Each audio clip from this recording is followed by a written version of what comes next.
Namaskar, Jai Jagannath. This is Janita. Welcome back to my Scientific Psychology YouTube channel. ଆଜିର ଭିଡ଼ିଓଟି ସାଇକୋଲୋଜିର ଓଡ଼ିଆ ମିଡ଼ିୟମରେ ନେଇ ଆସିଛି କାହିଁକି ନା କିଛି ପିଲା ଚାହୁଁଥିଲେ ମ୍ୟାଡ଼ାମ୍ ଆମର ଟିକେ ଓଡ଼ିଆରେ ଦରକାର ତ ଯେଉଁମାନଙ୍କର plus two first year plus three first year ଏବଂ ଯେଉଁମାନେ ପ୍ଲସ୍ ଥ୍ରୀରେ ସାଇକୋଲୋଜି ଇଲେକ୍ଟିଭ୍ ରଖିଛନ୍ତି ସେଇମାନଙ୍କ ପାଇଁ ଭିଡ଼ିଓଟି ବହୁତ ହେଲ୍ପଫୁଲ୍ ରହିବ। ଦୟାକରି ଭିଡ଼ିଓଟିକୁ ସ୍କିପ୍ କରିବେ ନାହିଁ, ଲାଷ୍ଟ ପର୍ଯ୍ୟନ୍ତ ଦେଖିବେ ଏବଂ ଭିଡ଼ିଓଟି ଯଦି ଆପଣମାନଙ୍କୁ ଭଲ ଲାଗିବ ତ ଲାଇକ୍ ସେୟାର ଆଣ୍ଡ ସବସ୍କ୍ରାଇବ୍ କରିବା ପାଇଁ ଭୁଲିବେ ନାହିଁ। ଆପଣମାନଙ୍କ ଫ୍ରେଣ୍ଡ ସର୍କଲରେ ଯେଉଁମାନେ ଚାହୁଁଥିବେ ଓଡ଼ିଆରେ ସେମାନଙ୍କୁ ସେୟାର କରିଦେବେ। କିଛି ଯଦି ବୁଝି ନ ପାରିବେ ମୋତେ କମେଣ୍ଟ ମାଧ୍ୟମରେ ଜଣାଇବେ। ଆଚ୍ଛା ପିଲାମାନେ କହିଲ ଦେଖି, କାହିଁକି ତମେ ସାଇକୋଲୋଜି ରଖିଛ? କାହିଁକି ତମର ଗୋଟେ ଇଣ୍ଟରେଷ୍ଟ ଆସିଲା ଯେ ନା ମୁଁ ସାଇକୋଲୋଜି ରଖିବି, କିଛି କହିପାରିବ? ତ କ୍ଲାସରେ ଯେତେବେଳେ ଆମେ ପିଲାମାନଙ୍କୁ ପଚାରୁ ସମସ୍ତଙ୍କର ଡିଫରେଣ୍ଟ ଟାଇପ୍ର ଆନ୍ସର ଆସେ। କିଛି କୁହନ୍ତି ମ୍ୟାଡ଼ାମ୍ ଆମର ଲୋକମାନଙ୍କୁ ଅବଜର୍ଭ କରିବାର ଅଛି, ମ୍ୟାଡ଼ାମ୍ ଆମକୁ ସମସ୍ତଙ୍କର ପର୍ସନାଲିଟି ଜାଣିବାର ଅଛି। ତ ଆଉ କିଛି ସାଇକୋଲୋଜି ରଖିଛୁ ବୋଲି ଜାଣିଲେ ପଚାରନ୍ତି କହିଲେ ଦେଖି ମୁଁ କେଉଁ ଟାଇପ୍ର, ମୋ ମାଇଣ୍ଡରେ କ'ଣ ଚାଲିଛି, ମୁଁ କେଉଁ ଭଳିଆ। ତ ଲୋକମାନଙ୍କର ସାଇକୋଲୋଜି ଉପରେ ବିଭିନ୍ନ ପ୍ରକାର ରଙ୍ଗ କନସେପ୍ଟ ରହିଥାଏ। ଡିଫରେଣ୍ଟ ଟାଇପ୍ର ଲୋକଙ୍କର ଡିଫରେଣ୍ଟ ଟାଇପ୍ର ବିହେଭିଅର ମଧ୍ୟ ରହିଥାଏ। ସମସ୍ତଙ୍କୁ ସାଇଣ୍ଟିଫିକାଲି ଅବଜର୍ଭ କରିବା ହେଉଛି ସାଇକୋଲୋଜି। ତ ସବୁଠାରୁ ମଜାର କଥା ହେଲା ଯେ ମନୁଷ୍ୟ ହିସାବରେ ଦୈନନ୍ଦିନ କାର୍ଯ୍ୟକଳାପରେ ଆମେ ମନୋବିଜ୍ଞାନକୁ ଉପଯୋଗ କରିଥାଉ। ଆମେ ପ୍ରାୟତଃ ଲୋକମାନଙ୍କର ଇଚ୍ଛା, ଆଶଙ୍କା, ସ୍ମୃତି, ମାନସିକତା, ମନ, କାର୍ଯ୍ୟକଳାପ ଇତ୍ୟାଦି ସମ୍ବନ୍ଧରେ ଚର୍ଚ୍ଚା କରିଥାଉ।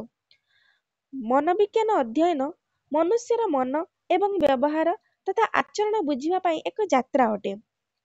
ଏହା ମନୁଷ୍ୟ ମଧ୍ୟରେ ହେଉଥିବା ଆଭ୍ୟନ୍ତରୀଣ କ୍ରିୟାକଳାପ ଠାରୁ ଆରମ୍ଭ କରି ବାହ୍ୟ ଆଚରଣ ପର୍ଯ୍ୟନ୍ତ ସମସ୍ତ କ୍ରିୟାକଳାପକୁ ସମ୍ମିଳିତ କରିଥାଏ। ସାଇକୋଲୋଜିକୁ ଓଡ଼ିଆରେ ମନୋବିଜ୍ଞାନ ବୋଲି କୁହାଯାଏ। ତ ଚାଲନ୍ତୁ ମନୋବିଜ୍ଞାନର ଅର୍ଥ ଏବଂ ସଂଜ୍ଞା ବିଷୟରେ ଆମେ ବର୍ତ୍ତମାନ ଡିସ୍କସନ୍ କରିବା। Meaning and definitions of psychology. ଦେଖ, ସାଇକୋଲୋଜି ବା ମନୋବିଜ୍ଞାନ ଶବ୍ଦଟି ଦୁଇଟି ଗ୍ରୀକ୍ ୱାର୍ଡ ସାଇକି ଆଣ୍ଡ ଲୋଗୋସରୁ ଆସିଅଛି। ସାଇକେର ଅର୍ଥ ହେଉଛି ସୋଲ୍ ବା ଆତ୍ମା, ଲୋଗୋସର ଅର୍ଥ ହେଉଛି ସାଇନ୍ସ ବା ବିଜ୍ଞାନ। ସେଥିପାଇଁ ଗ୍ରୀକ୍ ଫିଲୋସୋଫର ଆରିଷ୍ଟଟଲ ମନୋବିଜ୍ଞାନକୁ ଆତ୍ମା ସମ୍ବନ୍ଧୀୟ ବିଜ୍ଞାନ ବା ସାଇନ୍ସ ଅଫ୍ ସୋଲ୍ ରୂପେ ସଂଜ୍ଞା ପ୍ରଦାନ କରିଥିଲେ।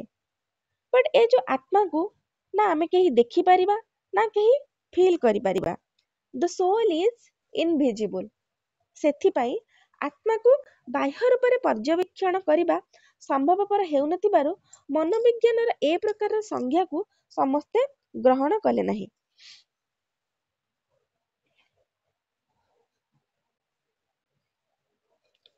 ପରବର୍ତ୍ତୀ ସମୟରେ କେତେକ ଦାର୍ଶନିକ ଆତ୍ମାର ବିକଳ୍ପ ଭାବରେ ମନ ବା ମାଇଣ୍ଡକୁ ଉପଯୋଗ କଲେ ଏବଂ ମନୋବିଜ୍ଞାନକୁ ମନ ସମ୍ବନ୍ଧୀୟ ବିଜ୍ଞାନ ବା ସାଇନ୍ସ ଅଫ୍ ମାଇଣ୍ଡ ରୂପେ ସଂଜ୍ଞା ଦେଇଥିଲେ।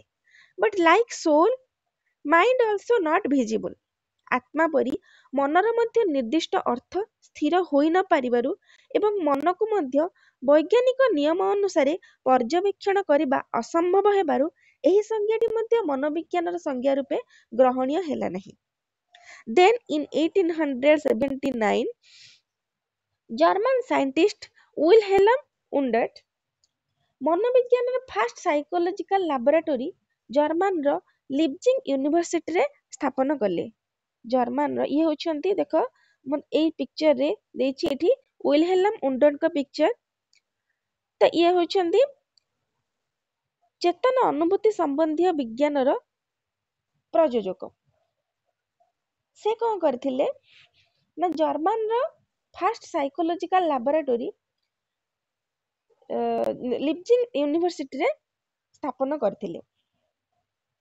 ଉଣ୍ଡଟ ମନୋବିଜ୍ଞାନକୁ ଚେତନ ଅନୁଭୂତି ସମ୍ବନ୍ଧୀୟ ବିଜ୍ଞାନ ବା ସାଇନ୍ସ ଅଫ୍ କନସିୟସ୍ ଏକ୍ସପିରିଏନ୍ସ ରୂପେ ସଂଜ୍ଞା ଦେଇଥିଲେ। ଏହି କନସିୟସ୍ ଏକ୍ସପିରିଏନ୍ସ ବା ଚେତନ ଅନୁଭୂତିକୁ ସାଇଣ୍ଟିଫିକାଲି ଅବଜର୍ଭ କରିବା ପାଇଁ ଇଣ୍ଟ୍ରୋସ୍ପେକ୍ସନ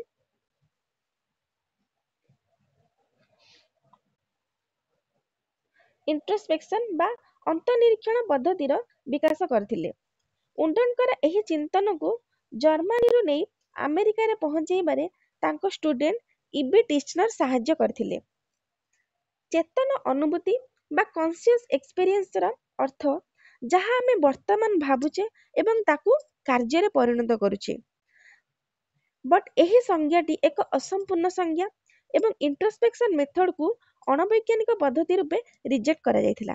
ତ ପରବର୍ତ୍ତୀ ପର୍ଯ୍ୟାୟରେ ଜେବି ୱାଟସନ୍, ଇଏ ହେଉଛନ୍ତି ଜେବି ୱାଟସନ୍, ଯିଏକି ଆମେରିକାନ ସାଇକୋଲୋଜିଷ୍ଟ, ମନୋବିଜ୍ଞାନ ଅଧ୍ୟୟନରେ ସୋଲ୍, ମାଇଣ୍ଡ ଏବଂ କନସିୟସନେସ୍ ବା ଆତ୍ମା, ମନ ଏବଂ ସଚେତନତା ପରି ଫିଲୋସଫିକାଲ କନଷ୍ଟ୍ରକ୍ଟ ଗୁଡ଼ିକୁ ରିଜେକ୍ଟ କରି ସେ ମନୋବିଜ୍ଞାନକୁ ବ୍ୟବହାର ଅଧ୍ୟୟନର ବିଜ୍ଞାନ ବା ସାଇନ୍ସ ଅଫ ବିହେଭିୟର ରୂପେ ସଂଜ୍ଞା ପ୍ରଦାନ କରିଥିଲେ। ବ୍ୟକ୍ତିର ପ୍ରତ୍ୟେକ ବାହ୍ୟ ବ୍ୟବହାର ଗୁଡ଼ିକ ଏଥିରେ ପର୍ଯ୍ୟବେକ୍ଷଣ କରାଯାଇଥିଲା। ୱାଟସନ୍ ଏପରି ବ୍ୟବହାର ଗୁଡ଼ିକ ଅଧ୍ୟୟନ କରିବା ପାଇଁ ବସ୍ତୁନିଷ୍ଠ ପର୍ଯ୍ୟବେକ୍ଷଣ ପଦ୍ଧତି ଏବଂ ସମ୍ପରୀକ୍ଷଣ ପଦ୍ଧତିର ଉପଯୋଗ କରିବା ପାଇଁ ପରାମର୍ଶ ଦେଇଥିଲେ। In comparison to others, Watson's definition was more acceptable. ଅନ୍ୟ ସଂଜ୍ଞାମାନଙ୍କ ତୁଳନାରେ ୱାଟସନ୍ଙ୍କ ମନୋବିଜ୍ଞାନର ସଂଜ୍ଞା ଅଧିକ ଗ୍ରହଣୀୟ ମନେ ହୁଏ, ମାତ୍ର ଏହା ଆଭ୍ୟନ୍ତରୀଣ ବ୍ୟବହାର ଯେପରିକି ପ୍ରତ୍ୟକ୍ଷଣ, ଚିନ୍ତନ ଇତ୍ୟାଦି ବ୍ୟବହାର ଗୁଡ଼ିକୁ ଅଣଦେଖା କରିଥାଏ। ସେଥିପାଇଁ ଏହି ସଂଜ୍ଞାଟି ଗ୍ରହଣଯୋଗ୍ୟ ହେଲା ନାହିଁ। ତ ବ୍ୟବହାରର ଅନ୍ୟ ଜଣେ ପ୍ରବକ୍ତା ଆମେରିକୀୟ ମନୋବିଜ୍ଞାନୀ ଯିଏକି ଆର୍.ଏସ୍. ଉଡୱର୍ଥ ମନୋବିଜ୍ଞାନର ଏକ ବିଜ୍ଞାନସମ୍ମତ ତଥା ସମସ୍ତଙ୍କ ପାଇଁ ଏକ ଗ୍ରହଣଯୋଗ୍ୟ ସଂଜ୍ଞା ପ୍ରଦାନ କରିଥିଲେ। ତାହା ହେଲା, psychology is the scientific study of the activities of the organism in relation two it's environment. ଅର୍ଥାତ୍ ମନୋବିଜ୍ଞାନ ପରିବେଷ୍ଟନୀ ସନ୍ଦର୍ଭରେ ପ୍ରାଣୀ କ୍ରିୟାକଳାପର ବିଜ୍ଞାନସମ୍ମତ ଅଧ୍ୟୟନ ଅଟେ। ୱାଟସନ୍ ଦେଇଥିବା ସଂଜ୍ଞା ଅପେକ୍ଷା ମନୋବିଜ୍ଞାନରେ ଏହି ସଂଜ୍ଞାଟିର ନିରୀକ୍ଷଣ କ୍ଷେତ୍ର ଅଧିକ ବ୍ୟାପକ।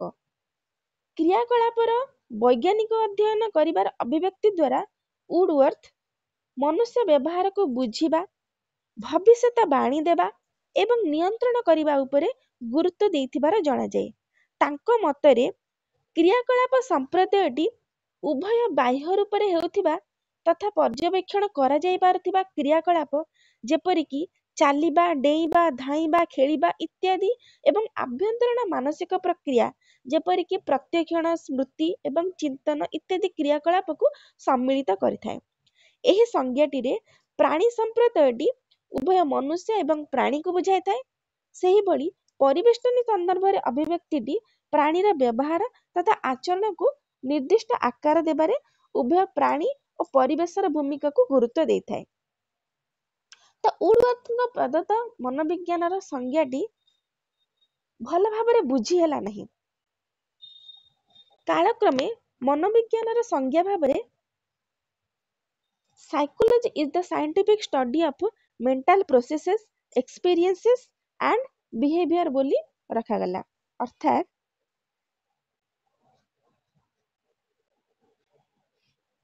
Psychology is the scientific study of mental processes, experiences and behaviour. ଅର୍ଥାତ୍ ମାନସିକ ପ୍ରକ୍ରିୟା, ଅଭିଜ୍ଞତା ଏବଂ ବ୍ୟବହାରର ବୈଜ୍ଞାନିକ ଅଧ୍ୟୟନକୁ ମନୋବିଜ୍ଞାନ କୁହାଯାଏ। ତେବେ ଏ ମେଣ୍ଟାଲ ପ୍ରୋସେସ୍ ବା ମାନସିକ ପ୍ରକ୍ରିୟା କ'ଣ? ଚାଲ ଆମେ ପଢିବା। ଦେଖ, ମାନସିକ ପ୍ରକ୍ରିୟା ଗୁଡ଼ିକ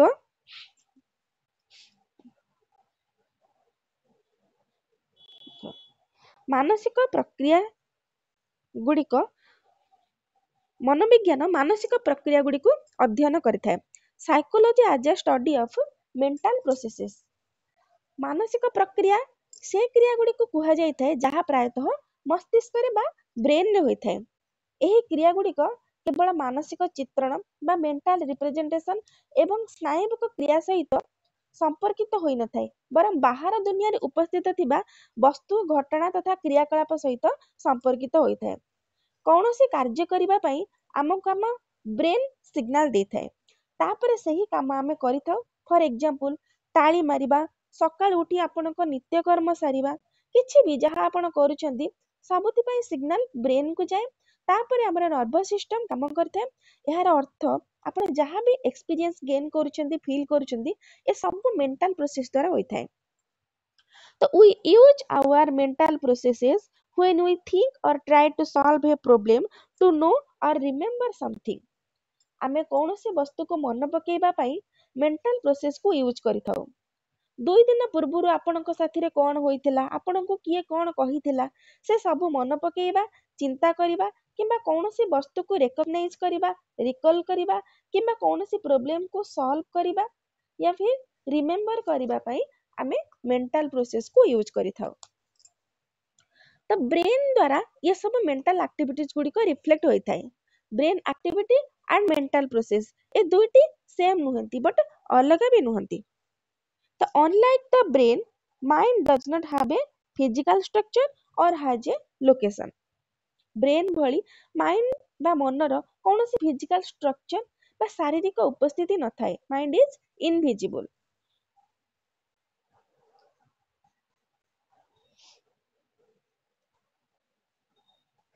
mind emerges and evolves as our interactions and experiences। Mind रो कौनसी फिजिकल स्ट्रक्चर न थाए, एहा को केही ना देखि पारि थाए ना केही फील करि पारि थाए। तो माइंड कोठु आसुची, माइंड हमर सराउंडिंग रो बा हमर एनवायरनमेंट रो क्रिएट होई थाए, एक्सपीरियंस रो क्रिएट होई थाए। The brain activities provide important clues as to how our mind functions। Brain and mind दुई जण सेम नुहंती बट अलग भी नुहंती। दुई जण परस्पर उपरे निर्भरशील। ब्रेन माइंड को इम्पोर्टेंट क्लू प्रोवाइड करे किपरि काम करिबा को हुए। आपणकर अभिज्ञतारु मानसिक क्रियाकलापर उत्पन्न होइथाय। आपणकर पास्ट एक्सपीरियंस को ऑब्जर्व करी ब्रेन आपणकर मेंटल प्रोसेस को इम्पोर्टेंट क्लूज प्रोवाइड करे कौन करिबा उचित एवं कौन करिबा अनुचित। Even when we are asleep, some mental activities go on। सोईथिबा समय रे मध्य आमर माइंड काम करिथाय। सेथि पई सोईबा समय रे मध्य आमे लर्न करिथाउ, स्वप्न देखिथाउ। सोईथिबा समय रे बाहर किछि साउंड सुबिले किबा डोर नॉक कले आम निद भांगी जायथाय। ये सब मेंटल प्रोसेस बा मानसिक क्रियाकलाप जोगु होइथाय। मनोविज्ञान व्यक्तिर अभिज्ञता गुडी को अध्ययन करिथाय। Psychology as a study of human experiences. तो दैनंदिन जीवन रे आमे बहुत सारा अभिज्ञता लाभ करिथाउ। आधुनिक मनोविज्ञानी माने व्यक्तिर अभिज्ञता गुडी को यथा सचेतन, अवचेतन एवं अचेतन अभिज्ञता को अध्ययन करिबारे अधिक रुचि रखिथांती। Experiences are subjective in nature. तो व्यक्तिर अभिज्ञता गुडी को व्यक्तिनिष्ठ होइथाय एवं अनुभव करुथिबा व्यक्ति पई अन्योन्य अटे। तो what is the difference between subjective and objective. For example, आज प्रबल जोर रे खरा हेउची, तो खरा समस्तक पई होउची, जहा इन जनरल बा समस्तक पई हुए सेठी ऑब्जेक्टिव। बट जेते बेले पर्टिकुलर जणे व्यक्तिଙ୍କ विषय रे कहिबा सेठी सब्जेक्टिव। फॉर एग्जांपल, आज प्रबल खरा हेबा द्वारा मते सनस्ट्रोक हे गला, एठी पर्टिकुलरली जणे व्यक्तिर एक्सपीरियंस विषय रे कुहा गला। तो एठी सब्जेक्टिव बा व्यक्तिनिष्ठ। जेते बेले आमे मनोविज्ञान रो अभिज्ञता विषय रे अध्ययन करू ताहा व्यक्तिनिष्ठ होइथाय। तो वर्तमान ए वीडियो जेते जणे देखुचंदी समस्तंकर देखिबार रीजन सेम नुहे। किए ऑलरेडी पढ़ी सारिचंती रिवीजन पाई देखुचंती, किए घर माड़ खाई कि पढ़िबा पाई बसिचंती। तो डिफरेंट सिचुएशन रे डिफरेंट लोकंकर डिफरेंट मेंटल प्रोसेस थाए। जो कारणरू जदि आपण वीडियो देखुचंती डिफरेंट मेंटल प्रोसेस भली डिफरेंट एक्सपीरियंस मध्य होइथाय। सो सेम टाइम रे आपणकर डिफरेंट एक्सपीरियंस मध्य रहिथाय। एक्सपीरियंस दुई प्रकार होइथाय। कॉन्शियस इंटरनल एक्सपीरियंस, जहाँ हमको जाना थाए कि आमे कौन अभिज्ञता लाभ करुचे। जेमिति कि आमे ड्राइविंग सिखुचे तो आमे एथिरे अभिज्ञता करुचे गाड़ी चलाइबारे। Another is unconscious external experience, जहाँ कि हमको बताई दिया जाइए हमको कौन करबा उचित, बट आमर एक्सपीरियंस एथिरे आगुरु न थाए।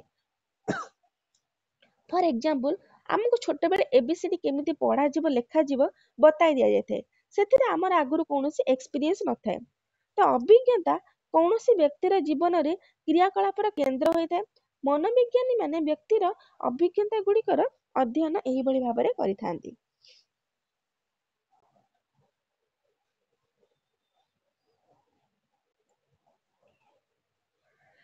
ତ ମନୋବିଜ୍ଞାନ ବ୍ୟବହାରର ଅଧ୍ୟୟନ କରିଥାଏ। Psychology as a study of human behaviour. ପ୍ରାଣୀର ସମସ୍ତ ପ୍ରକାରର ବାହ୍ୟ ଏବଂ ଆଭ୍ୟନ୍ତରୀଣ କ୍ରିୟାକଳାପକୁ ବ୍ୟବହାର କୁହାଯାଏ। ମନୋବିଜ୍ଞାନୀ ମାନେ ବ୍ୟବହାରକୁ ଦୁଇ ଭାଗରେ ବିଭକ୍ତ କରିଛନ୍ତି। ଓଭର୍ଟ ବିହେଭିୟର ବା ଏକ୍ସଟର୍ନାଲ ଆଣ୍ଡ କୋଭର୍ଟ ବିହେଭିୟର ବା ଇଣ୍ଟରନାଲ। ତ ये ओभर्ट बिहेवियर मीन्स ଯେଉଁ ବ୍ୟବହାର ଆମକୁ ଦେଖାଯାଏ। ଫର ଏକ୍ଜାମ୍ପଲ, ସକାଳୁ ସକାଳୁ ମାମା ଆପଣଙ୍କୁ ପାଟି କରିବା, ବାପା ଆପଣଙ୍କୁ ବୁଲେଇ ନେଇଯିବା, ଇଏ ସବୁ ହେଉଛି ଓଭର୍ଟ ବିହେଭିୟର। ଯେଉଁ ବ୍ୟବହାର ଦେଖାଯାଏ ନାହିଁ ତାହା କୋଭର୍ଟ ବିହେଭିୟର। ଫର ଏକ୍ଜାମ୍ପଲ, ମାମା ଆପଣଙ୍କୁ ପାଟି କରୁଛନ୍ତି ବଟ୍ ତା ପଛରେ ତାଙ୍କର ଯେଉଁ ଚିନ୍ତାଧାରା ରହିଛି, ଯେଉଁ ମାନସିକ ପ୍ରକ୍ରିୟା ରହିଛି ତାହା ଦେଖାଯାଏ ନାହିଁ, ତାକୁ କୋଭର୍ଟ ବିହେଭିୟର କୁହାଯାଏ।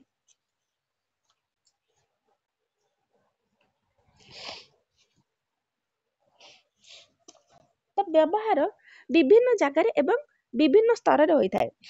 ସେଥିପାଇଁ ମନୋବିଜ୍ଞାନୀ ମାନେ ବ୍ୟକ୍ତି, ସମୂହ, ସଂଗଠନ, ଜନଗହଳି ତଥା ଗୋଷ୍ଠୀ ବା ସମାଜର ବ୍ୟବହାରକୁ ଅଧ୍ୟୟନ କରିଥାନ୍ତି।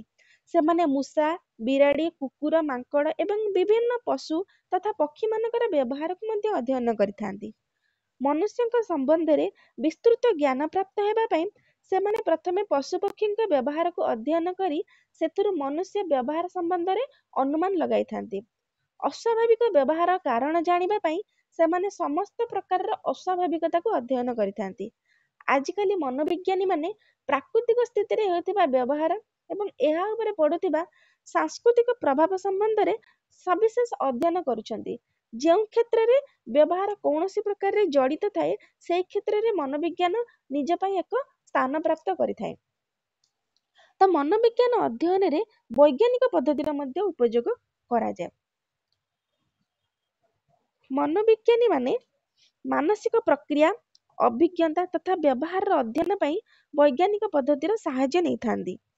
ମନୋବିଜ୍ଞାନ କିପରି ଏକ ବିଜ୍ଞାନ ହୋଇପାରିବ ବୋଲି ତୁମ ମନ ମଧ୍ୟରେ ଦ୍ୱନ୍ଦ୍ୱ ଆସୁଥାଇପାରେ, କାରଣ ଆମେ ସାଧାରଣତଃ ବିଜ୍ଞାନକୁ ସେହି ପ୍ରକାର ଦେଖିଥାଉ ଯାହା ଫିଜିକ୍ସ, କେମିଷ୍ଟ୍ରି ଲାବୋରାଟୋରୀରେ ଦେଖାଯାଇଥାଏ ଏବଂ ଆମେ ସେହି ଆଧାରରେ କେତେକ ବିଷୟକୁ ବିଜ୍ଞାନ ଶ୍ରେଣୀରେ ଏବଂ ଅନ୍ୟ କେତେକ ବିଷୟକୁ ଅଣବିଜ୍ଞାନ ଶ୍ରେଣୀରେ ରଖିଥାଉ। କିନ୍ତୁ କେଉଁ ବିଷୟରେ ବା କ'ଣ ଅଧ୍ୟୟନ କରାଯାଉଛି ତାହା ବିଜ୍ଞାନ ପାଇଁ ଇମ୍ପୋର୍ଟାଣ୍ଟ ନୁହେଁ, ପରନ୍ତୁ କେଉଁ ପଦ୍ଧତିର ଅବଲମ୍ବନ ଅଧ୍ୟୟନ କରାଯାଉଛି ତାହା ହିଁ ବିଜ୍ଞାନ ପାଇଁ ଇମ୍ପୋର୍ଟାଣ୍ଟ। ବୈଜ୍ଞାନିକତା ପର୍ଯ୍ୟବେକ୍ଷଣ, ବିଶ୍ଳେଷଣ ଏବଂ ବ୍ୟାଖ୍ୟା ଉପରେ ନିର୍ଭର କରିଥାଏ। ବୈଜ୍ଞାନିକ ବିଧିର ଉପଯୋଗ କରି ଆମେ ଡାଟା ସଂଗ୍ରହ କରିଥାଉ ଯାହା ସାର୍ବଜନିକ ହୋଇଥାଏ ଏବଂ ସେହି ବିଧିକୁ ଉପଯୋଗ କରି ଯେକୌଣସି ବ୍ୟକ୍ତି ତାହାର ସତ୍ୟତାକୁ ଯାଞ୍ଚ କରିପାରିଥାଏ।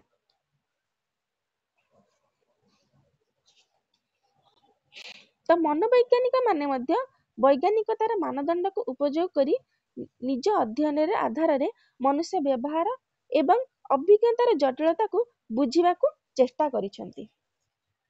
ତ ଆଜି ପାଇଁ ଏତିକି ରହିଲା। ଆଶା କରୁଛି ସମସ୍ତେ ଭଲରେ ବିଷୟଟିକୁ ବୁଝିପାରିଥିବେ।